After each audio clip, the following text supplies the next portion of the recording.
देखिए, गुलबर्गा धरती ऐसा धरती है, यहाँ महिला और पुरुषों के बीच में कोई भेदभाव नहीं रहना, ऐसा एक बड़ा आंदोलन 12वीं सेंचुरी में यहाँ हुआ है।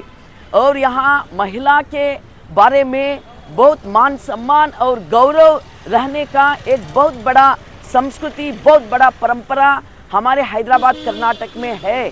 मगर आजकल क्या हो रही है, आजकल एक सनातन संस्कृति का, वैदिक संस्कृति का परंपरा लोगों के ऊपर असर कर रहे हैं।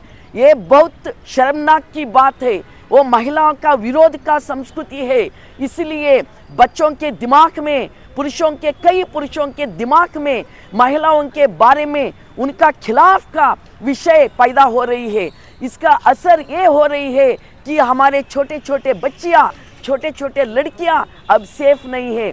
आलन तालुका में पिछले 2-3 महीना में अभी 3 ऐसा इंसिडेंट हुआ कि नाबालिग हमारे लड़कियां, हमारे बच्चियां घर से बाहर निकले तो उनके ऊपर छेड़छाड़ भी हो रही है और उनको ले जाके, भगा के ले जाके, खींच के ले जाके अत्याचार कर रही है। सिर्फ अत्याचार नहीं है, ये बहुत दुख दर्द की बात है, बहुत शर्मनाक की बात है। अत्याचार करने के बाद इतना क्रूर के रूप से मार रहे हैं, जान ले रहे हैं कि पिछले 3 दिन के पहला देवत गांव में आलन तालुका का 11 साल की एक लड़की उनके मौसी के घर जा रही थी। इतना नज़दीक घर था, सिर्फ 2 किलोमीटर था कि वहाँ वो लड़की को खींच के ले गए। कौन ले गए, पकड़ो, ये आज हमारा आग्रह कर रहे हैं। और उनके ऊपर अत्याचार हुआ और उनको मार के कुएं में डाल दिया। 3 दिन के बाद कि पानी के ऊपर तैरने का शव मिला, उसके बाद सबको पता चला बच्ची के ऊपर ऐसा हुआ है। ये कैसी दर्दनाक बात है, कैसा गंभीर बात है, कैसा बार्बरिक इशू है ये। हमारे लड़कियां अगर घर से बाहर नहीं निकल सकती, ऐसा भी दुनिया कर्नाटक में आ गया, ऐसा भी व्यवस्था कर्नाटक में आ गया। ये बहुत गंभीर विषय है। ये नया सरकार आया है, नया सरकार के सामने ये बहुत बड़ा चुनौती है, ये बहुत बड़ा चैलेंज है। वो कैसा ऐसा हालात को बदलाते हैं, वो लोगों को बताना पड़ेगा।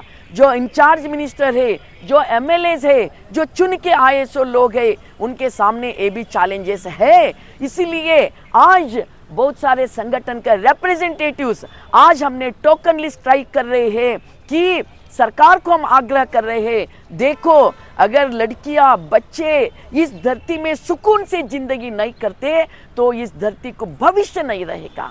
गुलबर्गा जिला का अगर डेवलपमेंट करना चाहते तो यहाँ का हमारे सब लोग निर्भय से अच्छे जिंदगी जीने का की व्यवस्था होना ये बहुत जरूरी है।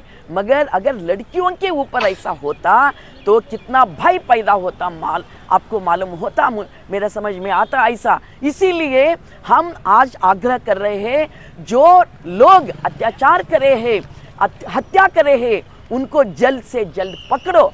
अगर 1-2 के ऊपर एक्शन हुआ तो समाज में भय तो होता है, अगर एक्शन नहीं हुआ तो भय कहाँ से आता, मुझे बताओ। 12वीं सेंचुरी में बहुत सारे हमारे शरण और संत लोगों ने कहा कि महिला और पुरुष बराबर है, कोई भेदभाव नहीं है। विवेक के लिए, ज्ञान के लिए, नॉलेज के लिए पुरुष और महिला का कोई अड्डा नहीं होता, कि उसका कोई ये नहीं है, ऐसा हमारे शरण लोग कहते हैं। मगर आज भेदभाव आ गया, महिलाओं के ऊपर, लड़कियों के ऊपर, दलितों के ऊपर, गरीबों के ऊपर अत्याचार हो रही है, जुल्म हो रही है, हत्या हो रही है। ये बंद करने का जिम्मेदारी गवर्नमेंट के ऊपर है। और हमारे जिला का आडलित में 2 इम्पोर्टेंट महिला है, एक है जिलाधिकारी डीसी, दूसरा है एसपी मैडम, दोनों महिला है। हमें इस बात का गर्व है, हमारे महिला की ऊपर तक पहुंच रहे हैं, पॉलिसी मेकिंग प्लेस तक पहुंच रहे हैं। मगर उसके साथ साथ हम उम्मीद करते हैं कि उनूर रहने का इस जिला में हमारे महिला, बच्चे, गरीब, सब लोगों, अल्पसंख्यक, दलित, सब लोगों को रक्षा करना उनका ही जिम्मेदारी बनती है। लोग अमन और चैन से जिंदगी करना ये उनका हक है। उस हक को संरक्षण करना सरकार की और डिस्ट्रिक्ट एडमिनिस्ट्रेशन की जिम्मेदारी बनती है। एक्शन करो और योजना करो और आगे का दिन में भविष्य में कि लिंग भेदभाव नीति को मिटाने के लिए कुछ करो, हम आपके साथ हैं। अगर नहीं करे तो हमारे लड़ाई तो रहना है, ये आग्रह करने के लिए आज हमने यहाँ डीसी ऑफिस पहुँचे हैं।